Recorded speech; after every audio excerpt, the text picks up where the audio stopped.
কি করে অন হলো? Suicide note?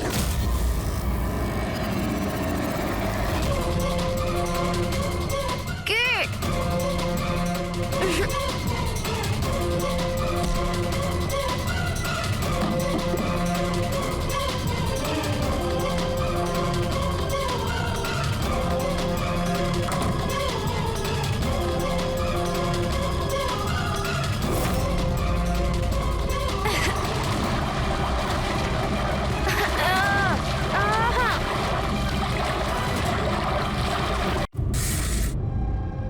রাকেশ বাবু, একদম চমৎকার ফ্ল্যাট আছে। পুরো মুম্বাইকে এখান থেকে দেখতে পাবেন। পুরো শহরে এর থেকে সস্তায় ফ্ল্যাট আর পাবেন না। নিন, ফার্নিচারও আপনার। বসে থাকুন, টিভি দেখুন। দেখুন, আমি কাজের জন্য বেশিরভাগ সময় পুনেতে থাকি, তো মহিলাদের জন্য এই সোসাইটিটা সেফ তো? 100% সেফ। সিসিটিভি ক্যামেরা আছে, 24 ঘন্টা সিকিউরিটি গার্ড আছে, আর কোনো সমস্যা হলে আমিও তো আছি না। হ্যালো। হ্যালো দেবজানি, শোনো, আমি এখানে পার্লাতে এসেছি। এখানে একটা সুন্দর ফ্ল্যাট দেখেছি, তোমার পছন্দ হবে। Thank you so much Rakesh. Finally আমি নরক থেকে মুক্তি পাবো। আচ্ছা শোনো না, আমিও ফ্ল্যাটটা দেখবো একটু। হ্যাঁ, অফকোর্স দেখবে। একটা কাজ করো, এক্ষুনি চলে এসো, ঠিক আছে? আচ্ছা শোনো, আলমারির মধ্যে আমি একটা ফাইল রেখেছি, ওখানে ডকুমেন্টস আছে এগ্রিমেন্টের জন্য, ওটাও নিয়ে আসবে। যদি ফ্ল্যাট পছন্দ হয় তো আজই এগ্রিমেন্ট করে নেবো। ওকে, এক মিনিট। রাকেশ, কোথায় রেখেছো ফাইল? আমি পাচ্ছি না তো। আরে ভাই, আমি তোমার জন্য একটা গোটা ফ্ল্যাট খুঁজে ফেললাম আর তুমি একটা ফাইল পাচ্ছ না? দেখতে পাচ্ছি না তো। না, কোথায় দেখছো দেবজানি? ডান দিকের আলমারির সেকেন্ড ড্রয়ারটার মধ্যে দেখো। পেয়ে গেছি। ওকে ওকে, ওই যে এগ্রিমেন্টের ফাইল, ওটা তো? পেয়েছো? চলো ঠিক আছে, ব্যাস আমি এখনই নিয়ে বেরোচ্ছি। ঠিক আছে, নিয়ে এসো। হ্যালো দেবজানি।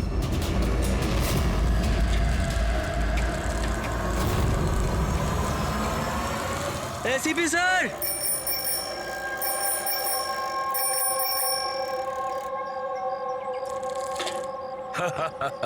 আরে জিমি, কেমন আছো বাবা? Morning sir. Good morning Jimmy. আজ হঠাৎ কি মনে করে? কেমন আছো? স্যার খুব ভালো আছি স্যার, একদম আপনার মতো। আমার মতন? স্যার যদি আপনার মতো থাকি তাহলেই তো বড় হয়ে আপনার মতো সিআইডি অফিসার হতে পারবো। আরে বাহ, আমার মতন অফিসার হবে? সিআইডি তে এসিপি হবে?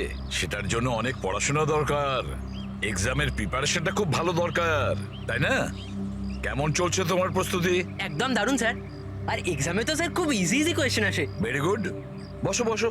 স্যার এটা আমার স্ক্র্যাপ বুক স্যার, আমি এটার মধ্যে ক্রাইম হিস্ট্রি সলভ করেছি স্যার। মাই স্ক্র্যাপ বুক? এখানে ক্রাইম হিস্ট্রি আছে? হ্যাঁ স্যার, আপনি এটা দেখে আমাকে গাইড করুন না স্যার। স্যার আমি এখানে ইনফরমেশন অনেক আলাদা আলাদা জায়গা থেকে কালেক্ট করেছি আর সব সেভ করে রেখেছি স্যার, সব স্ট্যাম্প করে রেখেছি যাতে আমি সবকিছু একসাথে এক জায়গায় দেখতে পারি। আর স্যার এই যে এই পেজটা না, এখানে লেখা আছে যে কখন হয়েছে, কিভাবে হয়েছে, কোথায় হয়েছে। আর স্যার এর যে নেক্সট পেজটা না, ওটার মধ্যে একদম ফাইনাল ডিটেলস আছে। আচ্ছা, কিন্তু স্যার কিছু জিনিস মিসিং আছে যাতে আমি বুঝতে পারছি না কি করে হয়েছে। তো এই ক্রাইম এই বিল্ডিং এর আন্ডার কনস্ট্রাকশন হয়েছে? যে অপরাধ করেছে সে গম্ভীর করেছে, আর তুমি দারুণ কাজ করেছো। কিন্তু এই সব করার আগে লেখাপড়া ভালো করে করতে হয়, এক্সামে খুব ভালো নাম্বার পেতে হবে, তাহলে দেখবে তুমি একজন ভালো সিআইডি অফিসার হয়ে গেছো। যখন বড় হয়ে যাবে আমি তোমাকে গাইড করব ভালো সিআইডি অফিসার হওয়ার জন্য। Thank you sir. এবারে এই মিস্ট্রিটা আমরা কবে সলভ করব জানো? তোমার এক্সাম শেষ হওয়ার পরে আমরা দুজনে মিলে সলভ করব। না, ঠিক আছে স্যার, হ্যাঁ। Bye sir. By.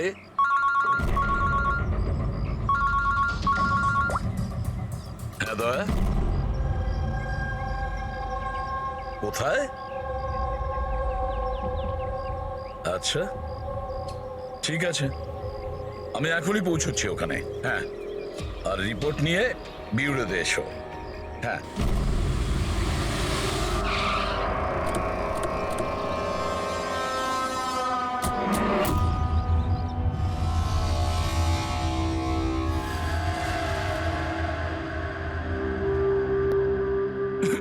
Debjani, control yourself Rakesh. Rakesh control. Rakesh, সামলাও নিজেকে নিজে। রাকেশ দেখুন না কি হয়ে গেল। এখন তদন্ত চলছে, আমি স্যার, বাইরে গিয়ে কিছু কথা করুন বলছি। আপনি। আমি বাইরে গিয়ে কথা বলছি, তোমরা ওকে বাইরে নিয়ে যাও। আরে আমি তো বললাম কথা বলবো। চলো যাও। রাকেশ, কন্ট্রোল ইয়োরসেলফ, সব ঠিক হয়ে যাবে।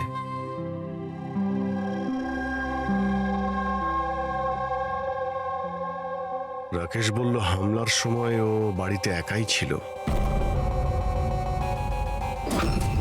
প্রচুর রক্ত বেরিয়েছে। এর গলায় যে 3টে দাগ আছে ওটা দেখে মনে হচ্ছে যে ধারালো অস্ত্র দিয়ে আঘাত করেছে একে। কিন্তু স্যার আঘাতটা তো ছুরির মনে হচ্ছে না। দাগটা অন্য কিছুর, গলার শিরা কেটে যাওয়ার কারণে এতটা রক্ত বেরিয়েছে। কিন্তু এই দাগগুলো দেখে মনে হচ্ছে যে কেউ আঘাত খুব কাছ থেকে করেছে। যদি কেউ ছুরি মেরেই থাকে তো খুনির পায়ের ছাপ নেই কেন?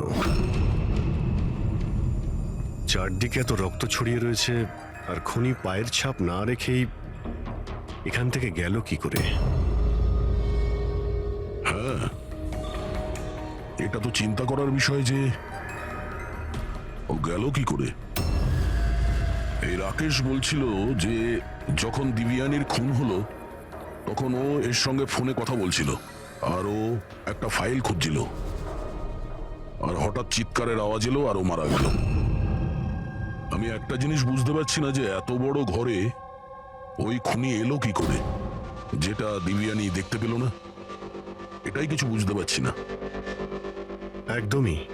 যদিও খুনিকে ভিতরে ঢুকতে দেখতে পেত বা যদিও বুঝতেও পারত তাহলে ও রিয়াক্ট করত।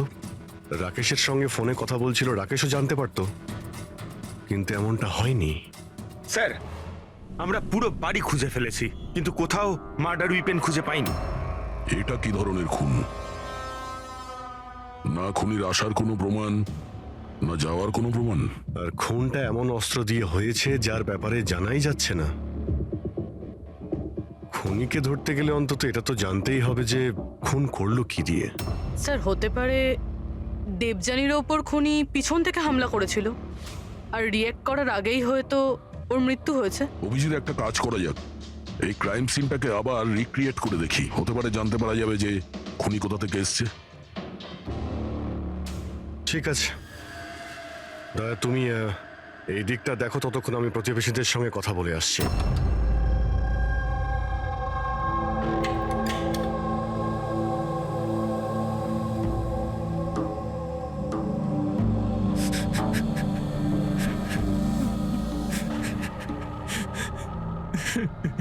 স্যার, যেই আমার বউকে খুন করে থাকুক ওকে ছাড়বেন না। নিজেকে সামলাও, খুনি অবশ্যই ধরা পড়বে। এই সামনের ফ্ল্যাটটা কার? স্যার এটা আমার ফ্ল্যাট। আপনি স্যার আমি অভিষেক আর এটা আমার ওয়াইফ প্রিয়া। Hi sir. আমরা এখানেই এই ফ্ল্যাটের সামনেই থাকি। 9:30টার সময় যখন এই খুন হয় তখন আপনারা কোথায় ছিলেন? স্যার আমরা এই করিডোরেই ছিলাম। আমরা ব্যাস ঘরের দিকে যাচ্ছিলাম আর জোরে চিৎকার শুনলাম। হ্যাঁ স্যার, খুব জোরে। তখন আমরা এখানেই দাঁড়িয়ে গেলাম। এখানেই ছিলেন আপনি করিডোরে? হ্যাঁ স্যার। তখন ওই সময় কি কাউকে যেতে বা আসতে দেখেছিলেন? না স্যার, আমরা তো কাউকেই দেখিনি। নো।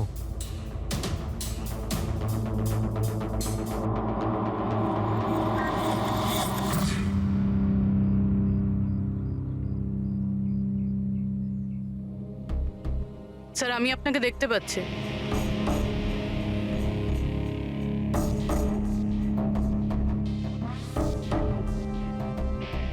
আমি আপনাকেও দেখতে পাচ্ছি।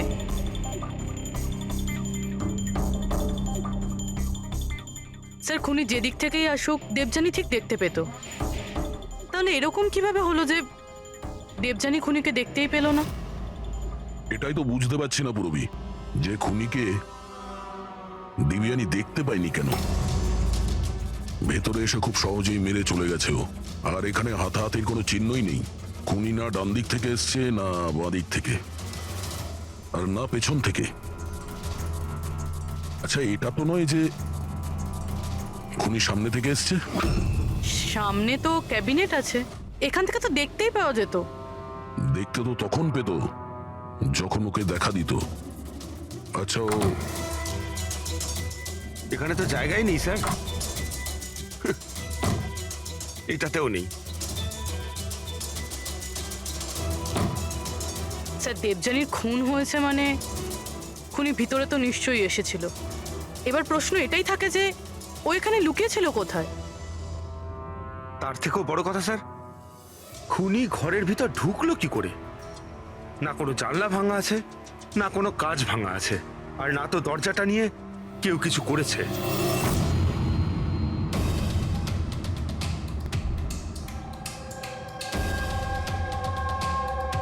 স্যার ওই সময় আমি ডিউটিতেই ছিলাম। এ কখন হলো আমি জানি না স্যার। তোমার কাউকে সন্দেহ হয়? একদম নয় স্যার। স্যার ওর সাথে তো একদিন না একদিন এটা ঘটতোই। কেন? এটা কেন বলছেন আপনি? নম্বরের ক্যারেক্টারলেস মহিলা ছিল ওর ঘরে, জানি না কত লোকের আসা যাওয়া লেগেই থাকতো। রাকেশ, এই ফ্ল্যাটের চাবি কার কার কাছে থাকে? স্যার একটা চাবি তো ঈশান বাবুর কাছে থাকে, উনি সোসাইটির চেয়ারম্যান। আর একটা চাবি সিমরানের কাছে আছে, যে দেবযানীর ছোটবেলার বন্ধু, আর ওই আমাদের ফ্ল্যাটটাকে রেনোভেট করেছিল। না বলে একমাত্র ওই আছে যে বাড়ির ভেতর ঢুকতে পারে। একটু সিমরানকে ডাকো। আমি এই সোসাইটির চেয়ারম্যান ঈশান, আর ইনি আমার স্ত্রী ভূমি। স্যার এই মহিলার জন্য পুরো সোসাইটি বিরক্ত ছিল। স্যার ব্যভিচারের সমস্ত সীমা পার করে দিয়েছিল স্যার। না জানে ওর কতগুলো প্রেমিক ছিল। আমার তো মনে হয় স্যার নিশ্চয়ই কোনো না কোনো প্রেমিকই ওর হত্যা করেছে। এক মিনিট। আমরা শুনেছি যে উনি খুবই সাধারণ হাউস ওয়াইফ ছিলেন। স্যার ও বিবাহিত ছিল, কিন্তু নিজের স্বামী রাকেশের সাথেও থাকতো না। এক্সকিউজ মি, আপনি প্লিজ আমার গাড়িটা পার্ক করে দেবেন? Yeah sure. Yeah.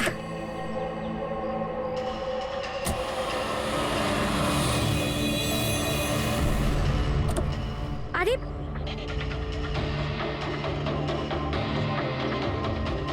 Thank you. What's your name? Abhinav. কোথায় থাকেন আপনি? ব্যাস এই বিল্ডিংয়েই। Thank you so much.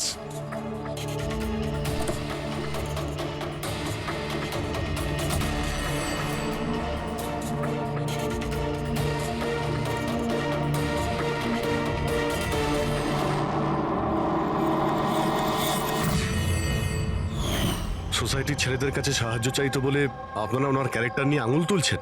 হ্যাঁ, যদি এরকম ব্যাপার না হতো তাহলে আমরা কেন আঙুল তুলবো? স্যার দেবযানীর সঙ্গে বাজে শ্রেণীর লোকেরা দেখা করতে আসতো, আর যখন এই কথাগুলো জানাজানি হতো তখন ও কথাটা এড়িয়ে যেত আর উল্টে লোকজনের বিরুদ্ধে হ্যারাস করার অভিযোগ আনতো। স্যার সিমরান। সিমরান, এই ঘরের একটা চাবি তোমার কাছে থাকে? হ্যাঁ স্যার। স্যার শুধু চাবিটা আমার কাছে বলে আপনি আমার সন্দেহ করছেন? দেবযানী আমার ছোটবেলার বন্ধু, আমি ওর খুন করিনি।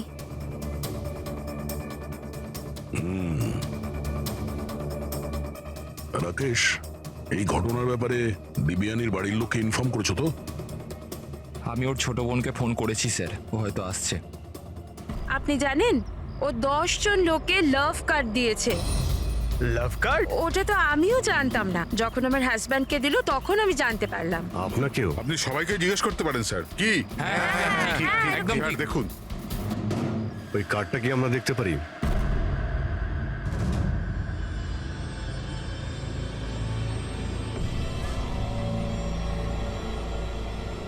স্যার আমি এসব ব্যাপারে কিছুই জানি না। আমি আমার কাজের জন্য পুনেতেই থাকি, আর মাসে হয়তো 3-4 বারই বাড়িতে আসতে পারি। এত কিছু ঘটে গেছে রাকেশ, আর তুমি আমাদের বলছো কিছুই জানো না? এটা কিভাবে সম্ভব? না স্যার, আমি সত্যিকারেরই কিছু জানি না, কিন্তু দেবযানীকে কিছুদিন ধরেই খুব বিরক্ত লাগছিল।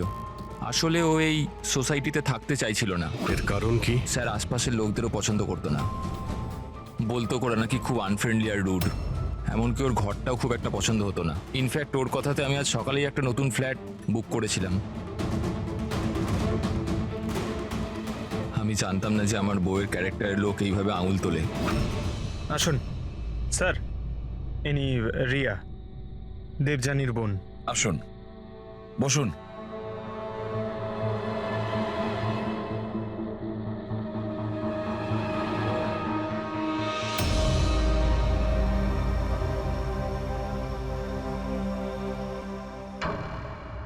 স্যার আমি আপনাকে একটা কথা বলতে চাই। যেভাবে সবাই খারাপ কথা বলছেন আমার দিদির ব্যাপারে, ও এরম ছিল না স্যার। আমি জানি এটা কে করেছে। কে করেছে এটা?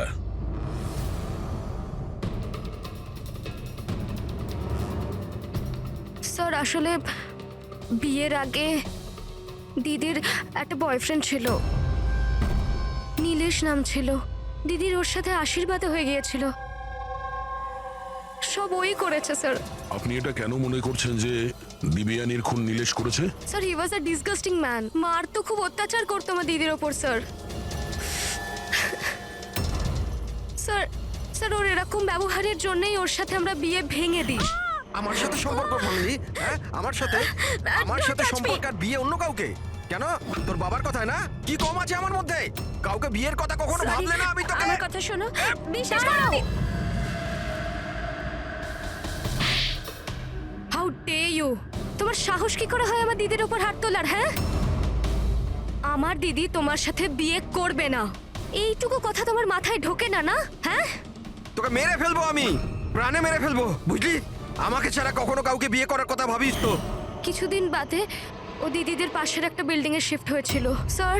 ওই দিনটার পরে দিদির ফোনের হুমকির কল মেসেজ দিদির কাছে রোজ আসতো স্যার। এমনকি কিছু লোক দিদির বাড়িতে রোজ আসতো স্যার। স্যার আমি বলছি স্যার, এই সব নীলেশের কাজ স্যার। আর ওই সোসাইটির চেয়ারম্যান ঈশান স্যার, ও আমার দিদিকে বদনাম করার একটাও সুযোগ ছাড়েনি। ও এটা কেন করতে যাবে? ও ও ও এই জন্য, কারণ ওর নজর দিদির ওপর ভালো ছিল না স্যার। ও ওকে একা পেয়ে ওর সুযোগ নিতে চেয়েছিল স্যার। আর যখন এটা করতে পারলো না স্যার, তখন ওর দিদির বদনাম করতে শুরু করে দিল। নীলেশ আর ঈশান, নীলেশ ওর বিয়ে ভেঙে যাওয়ায় প্রতিশোধ নিতে চায়, আর ঈশানের মেয়েলিগোতে আঘাত লেগেছে, সেই কারণেও দিব্যানীকে বদনাম করার চেষ্টা করছে। রাকেশ, ঈশান আর নীলেশের ব্যাপারে তুমি কিছু জানো? আমাকে কেউ কখনো কিছু বলেনি, কিন্তু একটা রবিবার আমি বাড়িতেই ছিলাম, আর রাত্রির প্রায় তখন 11টা, বাড়ির বেলটা বাজলো।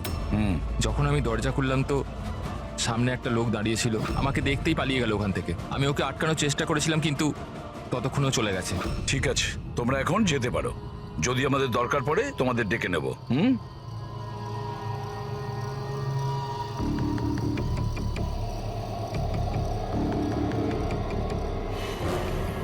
ঈশান, নীলেশ আর সেই লোকটা যে রাত্রিবেলা দেবযানীর ঘরে এসেছিল, খোঁজ নিতে হবে এই তিনজনের ব্যাপারে। হতে পারে খুনি এই তিনজনের মধ্যেই কেউ। তবে যেই হোক, দেবযানীকে কিভাবে খুন করলো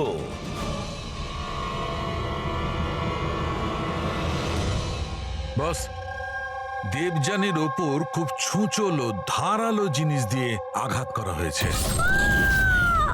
যে 3টে ক্ষত আছে, এই যে এই কাঁধের ওপর, এর কারণে ওর নার্ভ কেটে গেছে। আর এই যে 2টো ক্ষত কাঁধের ওপর, অদ্ভুত ব্যাপার হচ্ছে এই যে 3টে ক্ষত আছে, এগুলো একে অপরের থেকে সমান দূরত্বে আছে। আর একটা সারপ্রাইজিং ব্যাপার, এই 3টে ক্ষতর ডেপথ একেবারে সমান, 3 ইঞ্চি। হয়তো খুনি খুন করার জন্য একই অস্ত্র ব্যবহার করেছে, আর হয়তো সমানভাবে আঘাত করেছে, তাই ক্ষতর পরিমাণ একই, 3 ইঞ্চি। হতে পারে, এরকম হতে পারে, কিন্তু এখানে এই কেসটাতে নজর করবার মতো বিষয় হচ্ছে যে দেবযানীর যে ক্ষতগুলো আছে তাতে কোনো অ্যাঙ্গেল নেই। এই আঘাত পুরো উপর থেকে করা হয়েছে, সোজা, এইভাবে সোজা। আঘাতের সময় দেবযানী দাঁড়িয়েছিল, আর হিল সহ এর হাইট হবে প্রায় 5 ফিট 7 ইঞ্চি। আর ওকে এইভাবে আঘাত করার জন্যে খুনির হাইট হতে হবে কম করে 6 ফুট 2 ইঞ্চি, তবেই এরকম আঘাত হবে, না হলে নয়। দেখো সালুকে, খুনির উচ্চতা যদি 6 ফুটের বেশি হয়, তাহলে ক্যাবিনেটের মধ্যে কি করে লুকিয়ে থাকবে? আর লুকিয়ে আঘাতও করতে পারবে না। আর সে যদি দেবযানীর পেছন দিক দিয়ে কেউ আসে, তাহলে দেবযানী জানতে পেরে যেত, আর সে তখন নিজেকে বাঁচানোর চেষ্টা করত। এখন প্রশ্ন হলো, সে খুনটা করলো তো করলো কিভাবে? আর স্যার, যদি কোনো লোক দরজা বা জানালা দিয়ে ভিতরে ঢুকতো বা বাইরে বের হতো, তাহলে কেউ না কেউ তোকে দেখতে পেত। কেউ তো দেখতেই পায়নি।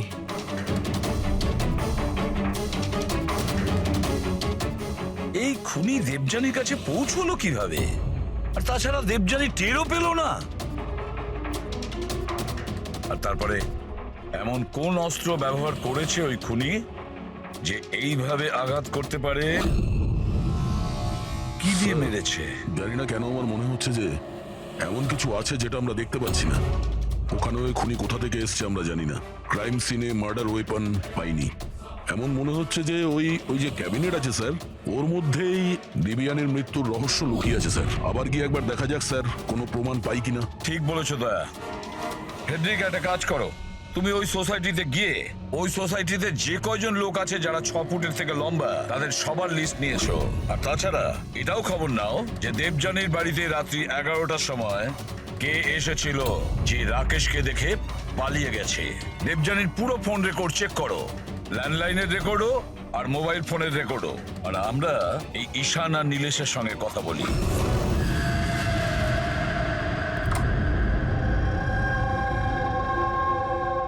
ডক্টর সালুখের থিওরি অনুযায়ী খুনের উচ্চতা 6 ফুটের উপরে। স্যার তাহলে তো ঢুকবে কিভাবে? এটাই তো ভাবছি।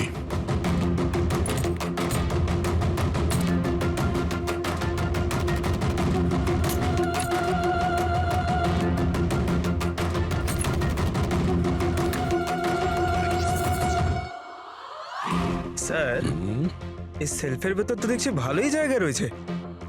আপনার মতো লম্বা চওড়া লোকও এর ভেতর ঢুকে যেতে পারবে। ওটাও দেখে নিচ্ছি।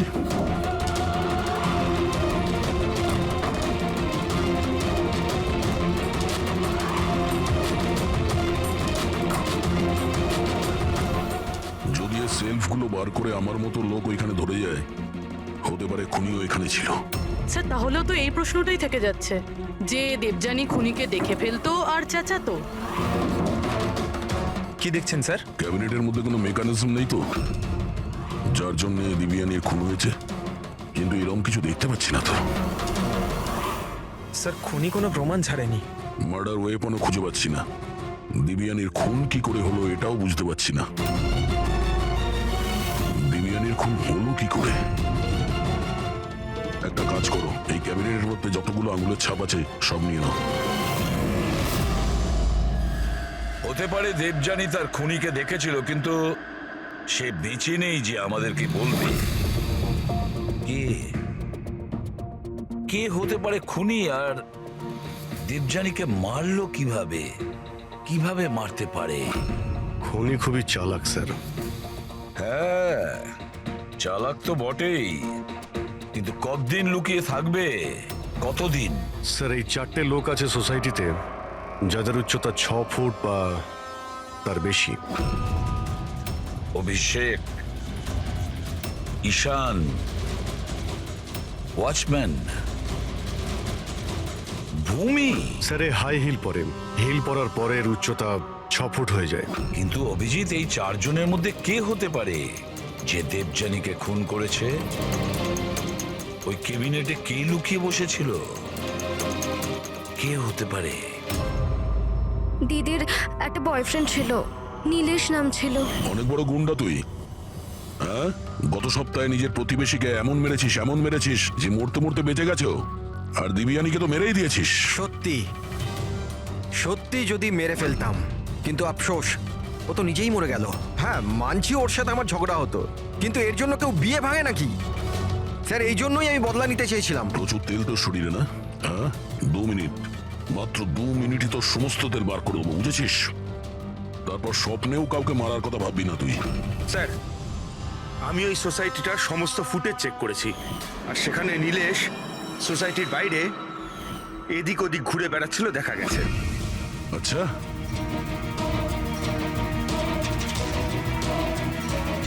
কি করতে যেতিস ওখানে? আমি শুধু দেখা করতে গিয়েছিলাম, দেখা করার চেষ্টা করতাম, কিন্তু ওর দেখা পাইনি। সকাল 9:30টার সময় যখন দিবিয়ানির খুন হয়েছিল, কোথায় ছিলি তুই? জানি না স্যার, আমি রাতে একটু বেশি খেয়ে ফেলেছিলাম, তাই আমার মনে আসছে না। মনে করার চেষ্টা কর, খুব ভালো করে চিন্তা কর, স্মৃতিশক্তি ফিরিয়ে নিয়ে আয়, না হলে তোর এমন হাল করব তুই নিজেকে চিনতে পারবি না, বুঝলি? ফ্রেডি, চল।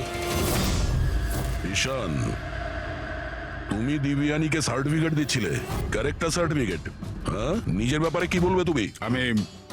আমি কিছু বুঝতে পারলাম না স্যার। আমরা সবকিছু বুঝে গেছি।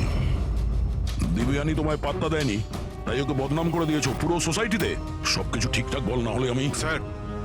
স্যার ওই সমস্ত পুরুষের সাথেই ঘোরাফেরা করতো, তো আমি ওর সাথে কাছাকাছি হওয়ার চেষ্টা করেছিলাম, কিন্তু ও আমাকে এড়িয়ে যেত। তখন আমি ভাবলাম যে আমি এর বদলা নেব। আর বদলা নেওয়ার চক্র ওকে মেরেই দিলে, হ্যাঁ? না স্যার, আমি ওকে মারিনি। আমি তো শুধু ওকে ধমকেছিলাম ভয় দেখাতে। তোমার কাছে ওর ফ্ল্যাটের চাবিও তো ছিল, হ্যাঁ? মানে তোমার কাছে উদ্দেশ্যও ছিল আর উপায়ও ছিল, হ্যাঁ? কিন্তু স্যার, যখন ওর মৃত্যু হয় তখন তো আমি সোসাইটির ওয়াটার পাইপ ঠিক করছিলাম। আপনি চাইলে যে কাউকে জিজ্ঞাসা করতে পারেন। আমরা জেনেই যাবো।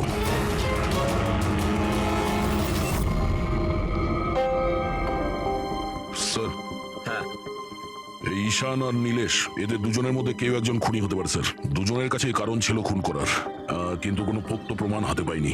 আরো কিছুটা এনকোয়ারি করতে হবে। সে যেই হোক, নিজেকে খুব চালাক মনে করে সে। আচ্ছা দয়া, দেবযানীর বাড়িতে রাত্রি 11টার সময় যে এসেছিল, সে কে, কিছু জানতে পেরেছো? হ্যাঁ স্যার, ওনার নাম সুনীল, বাইরেই বসে আছে। স্যার, দেবযানীর সাথে আমার কথা ডেটিং সাইটে হয়েছিল। ডেটিং সাইটে? Yes sir. তারপর আমাদের মেলেও কথা হতো স্যার। আর দেবযানী আমায় বাড়িতে দেখা করতে ডেকেছিল, আর আমি দেখা করতে গিয়েছিলাম স্যার। কিন্তু ওর বরকে থেকে ঘাবড়ে গেছিলাম স্যার। ভয়ের চোটে আমি ওখান থেকে পালালাম স্যার। পুরবি, দেবযানীর ডেটিং সাইট চেক করো, আর ওর ইমেলও চেক করো। দেখা তো যাক এ কতটা সত্যি বলছে। স্যার, স্যার দেখুন, দিদির ফোনে কেউ জীবন নামের ব্যক্তি বারবার ফোন করছে আর উল্টোপাল্টা কথা বলছে। আপনি একবার দেখে নিন স্যার। দেখি তো, এর নাম্বার কি আছে?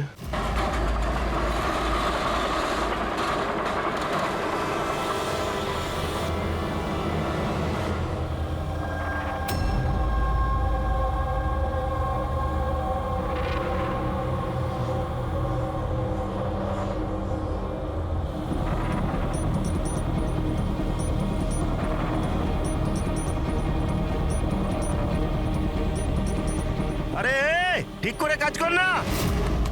আরে বললাম না এত তাড়াতাড়ি কাজ হবে না।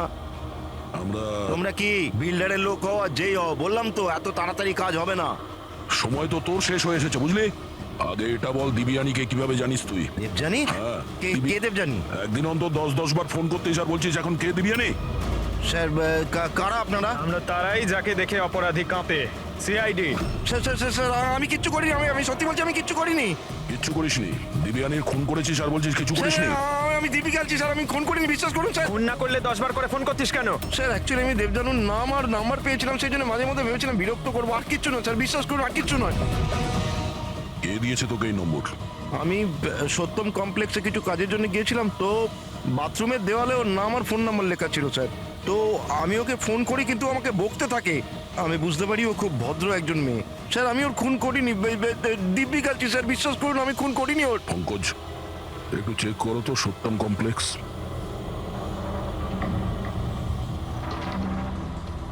স্যার এটা তো কমার্শিয়াল বিল্ডিং, অনেক অফিস রয়েছে এখানে। ও, নিশ্চয়ই ওখানে রোজউড সোসাইটির কেউ আছে যে সত্যম কমপ্লেক্সে কাজ করে, যে দিবিয়ানিকে একটু বেশি ঘৃণা করতো।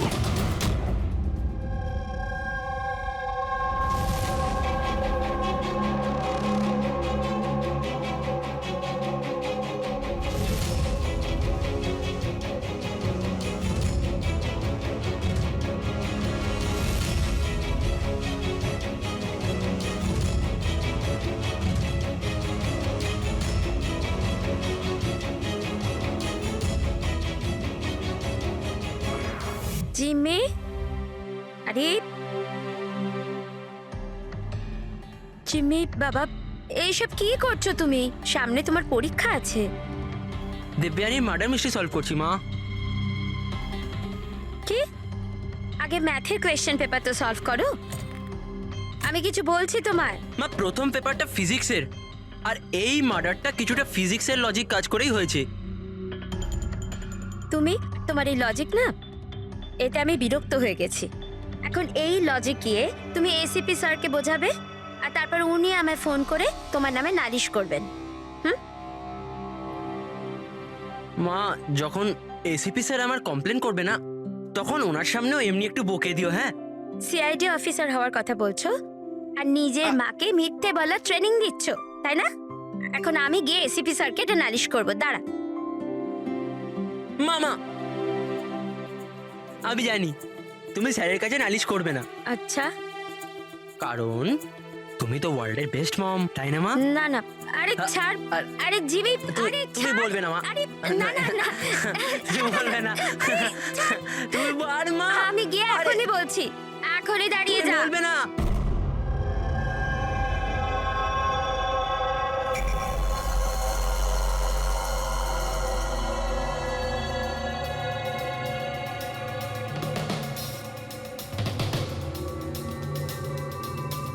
স্যার মনে হচ্ছে ও সোসাইটিরই কেউ হবে, যারা এই কমপ্লেক্সের সঙ্গে যোগাযোগ আছে। স্যার আমি দেবযানী আর সুনীলের সব মেসেজ চেক করেছি, একটা অবাক করার মতন বিষয় জানতে পেরেছি। কি জানতে পেরেছো? স্যার দেবযানী যখনই মেল পাঠিয়েছে ও ওর আইপি অ্যাড্রেস রিরুট করে দিয়েছিল। রিরুট মানে কোন কম্পিউটার থেকে মেসেজ পাঠানো হয়েছে সেটা যেন কেউ জানতে না পারে। আর তাছাড়া স্যার একবারেই দেবযানী নিজের আইপি অ্যাড্রেস বদলাতে ভুলে গেছিল। এতে অবাক হওয়ার কি আছে? স্যার ব্যাপারটা হলো যে ওই অ্যাড্রেসটাও দেবযানীর নয়, কার ওটা?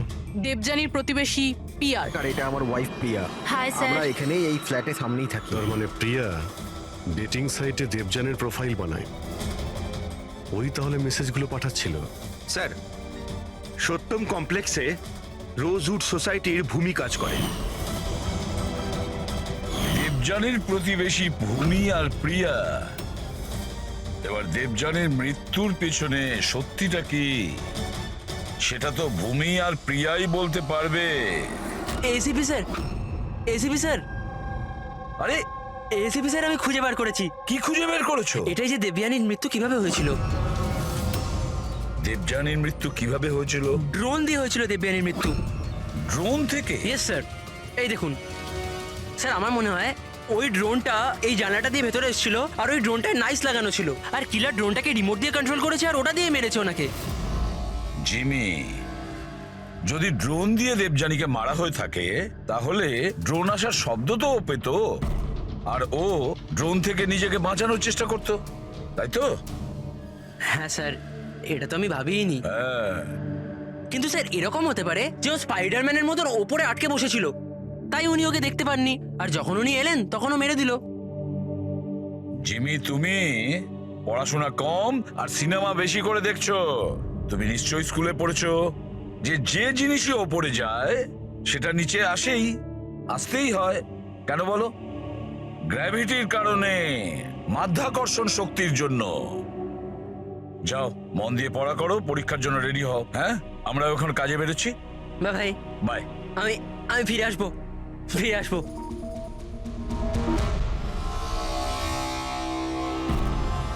কিছু বলছেই না।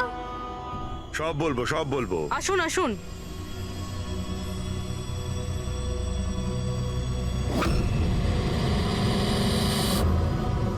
স্যার, আমাদেরকে এখানে কেন রাখা হয়েছে?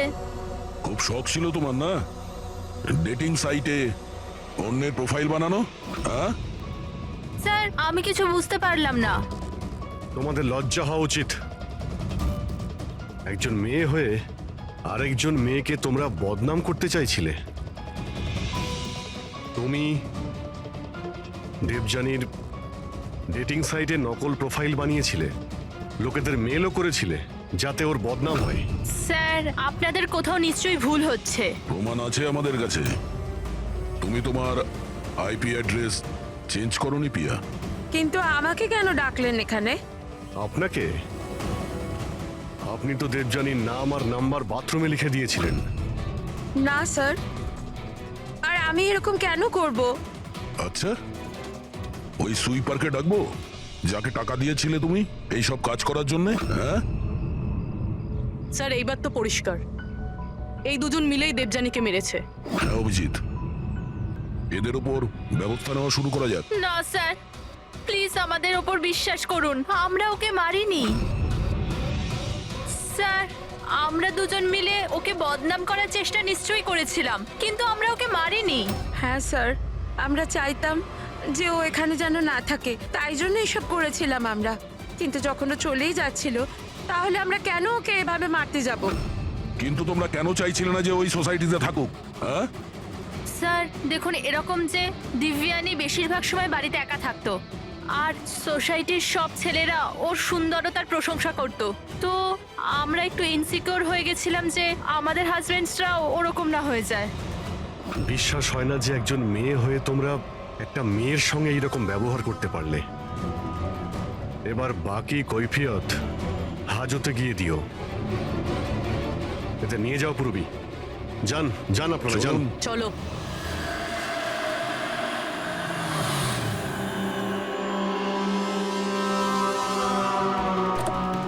হ্যাঁ স্যার, জানতে পারলেন কিছু? আমি ওই কাবারটা খুব ভালো করে চেক করেছি, কিন্তু ওখানে দেবযানী আর রাকেশের আঙুলের ছাপ ছাড়া আর কারোর আঙুলের ছাপ পাইনি। আর ওই আঙুলের ছাপগুলো শুধু নবের ওপর ছিল, দরজা নবের ওপর, আর কোথাও নয়। মানে ক্যাবিনেটের মধ্যে কেউ বসেছিল না? না, এরকম তো কোনো প্রমাণ পেলাম না। এই কেসটা তো সমাধানের বদলে সমস্যায় ফেলছে আমাদের। খুনি যদি ক্যাবিনেটে না থাকে তাহলে কোথায় ছিল? আর খুনি এই খুনটা করলো কিভাবে? না জানালা দিয়ে এসেছে, না দরজা দিয়ে, আর না তো এই কাবার্ডের মধ্যে ছিল। তাহলে খুনি এলো কিভাবে? আর যদি খুনি না আসে তাহলে খুনটা হলো কিভাবে? খুন হলো কি করে?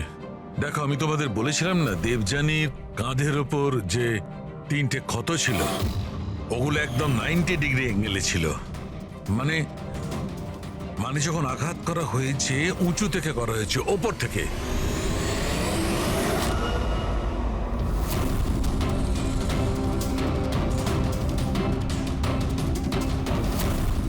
উপর থেকে নিচে। ফ্রেডরিক, তুমি এই লাইটগুলো অন করো তো। আরে 3টে বাল্ব তো জ্বলছেই না, ফিউজ হয়ে গেল নাকি এগুলো? ফিউজ তো উঠতে পারে না, ঝাড়গুলো নতুন, এর মধ্যেই লাগানো হয়েছে। দেবযানীর কাঁধের উপরে 3টে ক্ষত ছিল, আর এটা 3টে বাল্ব অফ। ফ্রেডরিক, তুমি এগুলো নিচে নামাও তো। বোধহয় দেবযানীর মৃত্যুর রহস্য এর মধ্যেই রয়েছে।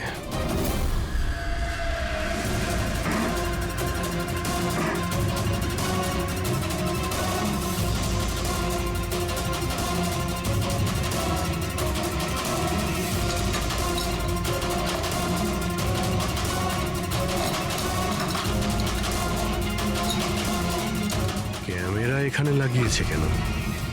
এই হচ্ছে ওই হাতিয়ার যা দিয়ে খুন হয়েছে, রক্ত লেগে আছে এতে।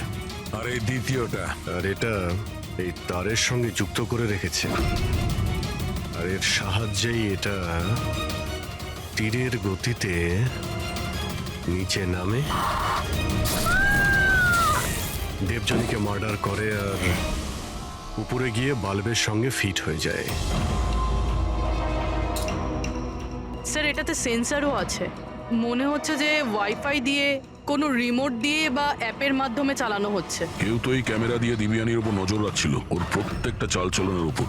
আর যেই দিবিয়ানি এই রুমে এসছে এই ঝাড়ের নিচে, ওর অ্যাপের সাহায্যে এই হাতিয়ারকে নিচে ছেড়ে দিয়েছে, আর সেটা সোজা দিবিয়ানির গায়ে লাগে, ও মারা যায়। আর সেই জন্যেই খনিকে আমরা না যেতে দেখেছি না আসতে। আর দেখবই বা কি করে?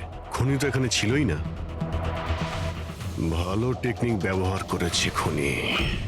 কিন্তু এরকম করতেটা কে পারে?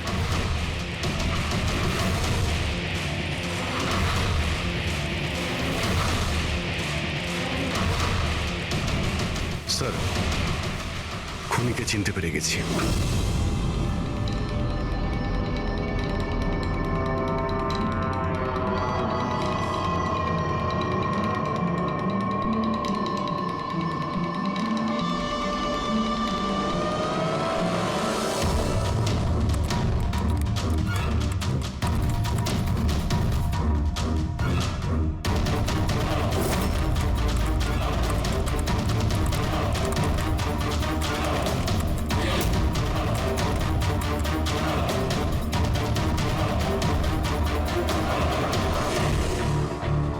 ল্যাপটপ কি করে অন হলো?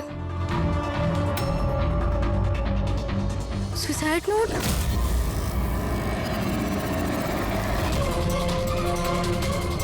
কে?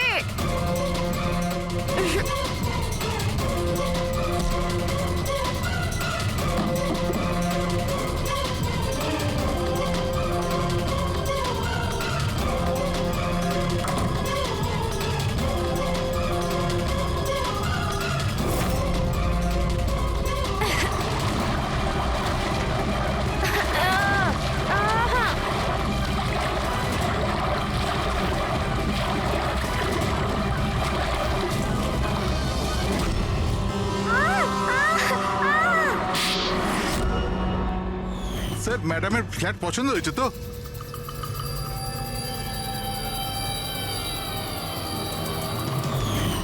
যখনই আমরা এই স্যান্ডেলিয়ারের ওপর মেকানিজম দেখলাম, আমরা বুঝতে পারলাম যে সবের পেছনে সিমরান তুমি আছো। কারণ তুমি দিব্যানীর ঘরের রিনোভেশন করেছিলে কয়েকদিন আগে। আমি যা কিছু করেছি সব রাকেশের কথাই করেছি, কিন্তু ও এতটাই খারাপ মানুষ যে ও আমাকেও মারার চেষ্টা করেছে, যাতে ওর রাস্তা পরিষ্কার হয়ে যায়। কিন্তু তুমি এটা কেন করলে? দেবযানী আমার বন্ধু ছিল ঠিকই, কিন্তু আমি ওকে ছোটবেলা থেকেই অপছন্দ করতাম। কারণ ওর ভালো মানুষের জন্য সবাই ওকে আমার থেকে বেশি অ্যাপ্রিসিয়েট করতো। আমার খুব হিংসে হতো। আর এই রাকেশ আমায় উৎসাহ দিল আর ওকে মারার প্ল্যান বানালো, যেটাতে আমি ছিলাম না। কিন্তু হ্যাঁ, ওর সঙ্গ নিশ্চয়ই দিয়েছি। ডান দিকের আলমারির সেকেন্ড ড্রয়ারটার মধ্যে দেখো। তুমি ইচ্ছে করে ওকে ফাইল আনতে বলেছিলে, এইভাবে ও ঝাড়বাতির সামনে আসে আর অ্যাপের মাধ্যমে তুমি ওকে খুন করে দিলে। আর কি করতাম স্যার? ওই মহিলার সাথে সারা জীবন থাকতাম? জানি না কতজনের সাথে। স্যার ওর ক্যারেক্টার ঠিক ছিল না। বিয়ের পরে ওর 10খানা অ্যাফেয়ার ছিল। আমি তো ছাড়তেই চেয়েছিলাম, কিন্তু ফ্যামিলির প্রেশারের জন্য সেটাও করতে পারছিলাম না। এভাবে কি করে ও আমার জীবনটা বরবাদ করে দেবে? মেয়েদের কোনো শাস্তিও হয় না। স্যার আমি ওর থেকে মুক্তি চেয়েছিলাম, সেই জন্য আমি ওর মৃত্যুকেই নিজের রাস্তা বানালাম আর সিমরানের ছোটবেলার হিংসাকেও কাজে লাগালাম।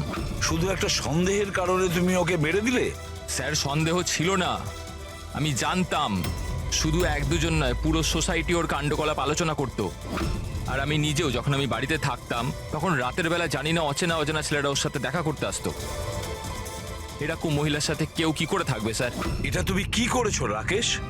নিজের সহজ সরল স্ত্রী দেবযানীকে সন্দেহ করে ওর প্রাণ নিয়ে নিলে। জীবনের যেটুকু সুখ বাকি ছিল সেটাও তুমি নিয়ে নিলে। এবার তোমরা দুজন জেলের গড়াদের পিছনে পৌঁছতে থাকবে। আইন তোমাদের কঠোরতম শাস্তি দেবে।